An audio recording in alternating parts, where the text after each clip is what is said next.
আরে এই ছেলেটা এখানে কবর করতেছে কি লেগা? যাই তো দেখি।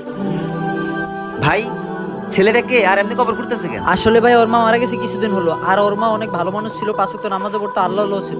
আচ্ছা ভাই ঠিক আছে, আমি ওই ছেলের যাই জিজ্ঞাসা করি। ঠিক আছে ভাই। আরে বাবা, তুমি এমনি কবর করতেছো কেন? হুজুর আমাকে জানেন, আমাকে কবর করতে দেন। আরে বাবা, কি হয়েছে? তুমি আমার সবকিছু খুলে বলো। হুজুর আমার মা না অনেক কষ্ট আছে। বাবা, তোমার মা কষ্টে আছে মানে? তোমার মা তো 5 ওয়াক্ত নামাজ এবং নেককার বান্দা ছিল। হুজুর আমার মা না কালকে আমার স্বপ্নতে আসছিল।